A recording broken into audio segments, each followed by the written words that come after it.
Loneliness is often viewed as a symptom of failure, social maladjustment, or emotional frailty. In a world driven by connectivity and mass validation, to be alone is to be suspicious. Yet, to Friedrich Nietzsche, the philosopher of will, becoming, and the Übermensch, loneliness was not a weakness but a crucible of strength. Nietzsche did not advocate for loneliness as an affliction to be cured, but as a vital condition for the highest form of individual development. In his view, solitude was not only necessary for self-overcoming, but for the birth of the free spirit and the creator of values. The lonely person, stripped of the herd's comfort and burdened with internal conflict, carries the weight of existence without anesthetic. In this raw confrontation with being, strength is forged. Nietzsche and the virtue of solitude. Nietzsche's famous aphorism from Thus Spoke Zarathustra reads, "The higher we soar, the smaller we appear to those who cannot fly. The one who dares to soar must do so alone." To Nietzsche, solitude was not mere isolation. It was a sacred space for self-confrontation, creative thought, and inner rebirth. He warns that the greatest thoughts are born in silence, and that the crowd, what he terms the herd, destroys individuality. The herd versus the individual. Nietzsche constantly contrasts the herd, those who follow societal norms, seek approval, and value comfort, with the sovereign individual who forges their own path. The herd abhors the lonely because they embody what they cannot understand. Someone who can endure, even embrace existential weight without leaning on others. To walk alone is to risk misunderstanding, exile, even madness, but it is also to retain autonomy. The lonely person, unlike the socially dependent, becomes strong precisely because they are not defined by others.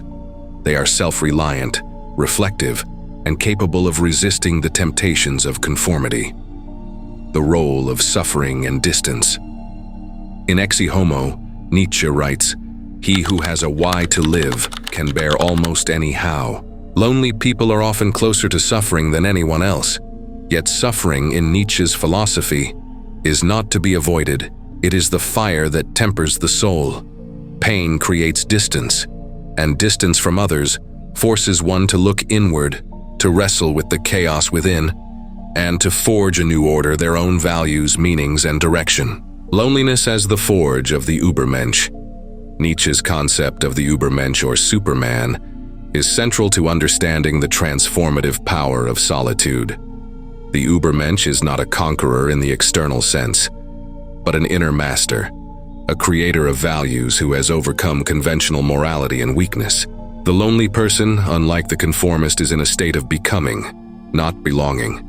They are not content with fitting into a mold. They seek to break it, to rise above it. They live in a state of flux, questioning, doubting, building. And this process is deeply solitary. Nietzsche writes, "You must be ready to burn yourself in your own flame. How could you rise anew if you have not first become ashes? Only those willing to endure the fire of isolation, to lose all in order to become all, can experience true rebirth." The lonely person is often undergoing this process silently, invisible to the world, but immensely strong within. Most people inherit values from culture, religion, or tradition. The lonely person, having detached from these frameworks either by force or by choice, is left with a terrifying freedom, the burden of creating their own values. This is not weakness, it is existential strength. They must ask, what do I stand for? What is meaningful to me? Such questions are rarely answered in company. They demand deep solitude. Nietzsche warns that those who create new values will be ridiculed, ostracized, and misunderstood. Yet these are precisely the ones who move civilization forward. Psychological resilience in solitude. While Nietzsche provides the philosophical justification, modern psychology supports the idea that lonely people, particularly those who learn to thrive alone, develop exceptional resilience, introspection, and creativity. Resilience through emotional independence. Loneliness forces individuals to confront their emotions without the usual distractions of relationships, social validation, or groupthink. They are forced to sit with their demons. This builds a unique kind of emotional muscle, the ability to self-soothe, to find calm in chaos and to stand tall when the world abandons you, depth of insight and self-knowledge. Without the constant noise of others' opinions, lonely individuals can explore the depths of their own mind. They are more likely to understand their triggers, motivations, traumas, and dreams. This introspection often leads to high levels of creativity, originality, and authentic expression. Nietzsche himself was no stranger to isolation. His greatest works were written during years of solitude, often in physical pain, estranged from friends and society. Yet these very conditions gave rise to some of the most profound insights in modern philosophy. One of the more painful aspects of being lonely is feeling alienated from people, from systems, from the world. Yet Nietzsche reframes alienation not as a deficiency, but as an opportunity. In the Genealogy of Morals, Nietzsche critiques what he calls slave morality, a mindset that elevates weakness, guilt, and dependence. Society, religion, and institutions reward conformity and obedience. The lonely, by stepping outside this collective morality, are often labeled as misfits or rebels. Yet this alienation is precisely what allows them to construct a morality of strength, of will, and of creativity. To be alienated is to be free from the expectations that bind others. Transcendence through revaluation. Lonely individuals often live in the in-between, no longer part of the old world, not yet settled in the new. This liminal state is uncomfortable, but it's also where transcendence occurs. Nietzsche calls for a revaluation of all values, and this revaluation begins in solitude. The lonely person is forced to confront whether traditional measures of success, love, or meaning apply to them at all.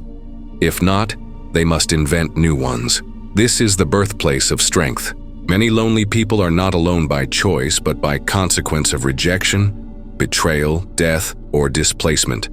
And yet, even here, Nietzsche offers a liberating truth. What doesn't kill you can make you stronger. Unrequited love and emotional fortitude. One of Nietzsche's most human insights was that love is often not returned, and that this suffering is not meaningless. To love and not be loved in return forces one to ask, what do I seek in others that I cannot give myself? This question, though painful, opens the door to emotional autonomy. The lonely person learns to be enough to stand tall without being held. Loss and eternal recurrence is Nietzsche's concept of eternal recurrence. The idea that one must live as if every moment would repeat eternally forces the lonely person to own their suffering, not escape it. It teaches them to affirm life, not in spite of its pain, but because of it. The strong are not those who avoid grief, but those who say yes to it. He further states, the greatest events, they are not our loudest but our stillest hours. In this world of noise, lonely people are the stillest. Their strength is not in followers or applause, but in internal coherence, a soul in dialogue with itself. They do not need to be seen to be powerful. They do not need to be validated to know their worth. Their strength is quiet, but it is real, and it is earned. Lonely people are the strongest because they do not outsource meaning. They are forged by suffering, not destroyed by it. They create values in a valueless world. They master themselves when no one is watching. To be lonely is not to be weak. It is to be tested by life, and to choose again and again to endure, to reflect and to become.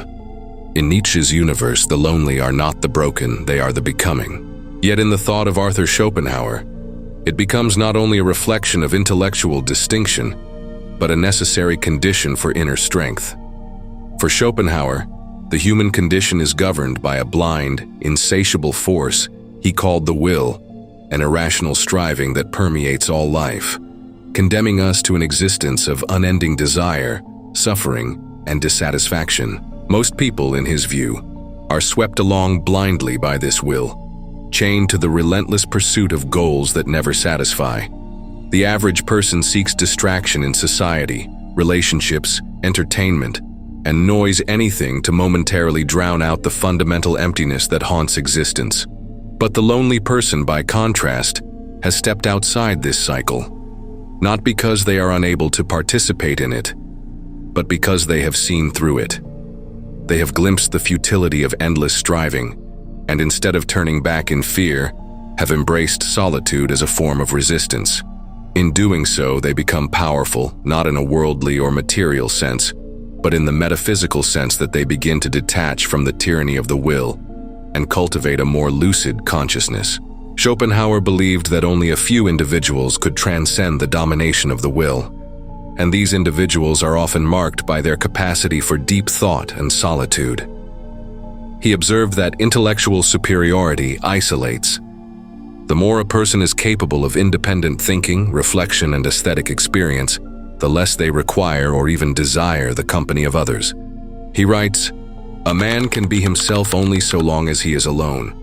For those of average mental constitution, solitude is terrifying because it forces them to confront their inner void. But for the strong, those with depth, introspection, and awareness, solitude becomes a refuge and a strength. These individuals are not lonely because they are unworthy of companionship, but because they have outgrown the distractions and trivialities that most human relationships revolve around. Their strength is not loud or externally validated. It is quiet, internal, and rooted in a deep resignation to the nature of existence." In Schopenhauer's moral hierarchy, those who live closest to the truth are often the ones who suffer the most, but also the ones who understand the most. And in this understanding lies strength. The lonely person, in Schopenhauerian terms, is often closer to the sage one who has learned to negate the will to some degree, who no longer clings to life as if it were a promise of happiness, but regards it with detached clarity. They do not chase pleasures or social admiration because they have realized that these things are fleeting and illusory. For this reason, solitude was not only a preference but a philosophical necessity for the wise. To withdraw from the crowd is not to retreat in weakness, but to advance in depth. The lonely person becomes strong because they no longer need constant approval, entertainment, or distraction. They begin to find sufficiency in themselves, or at least accept the limits of what can be found in the world.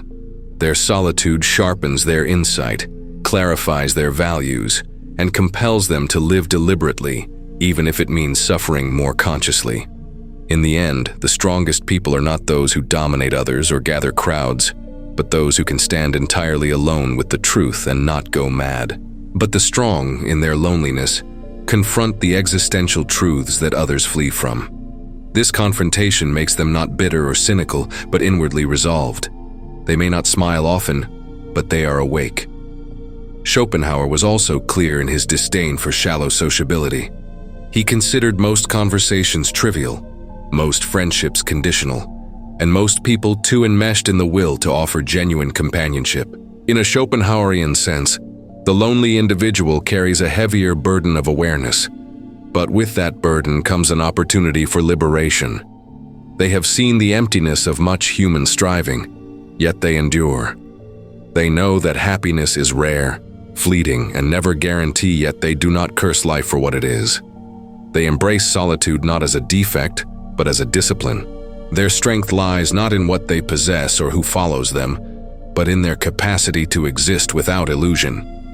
In this way, they mirror Schopenhauer's highest human ideal, the awakened soul who has renounced illusion, tempered their desires, and found peace not in joy, but in truth.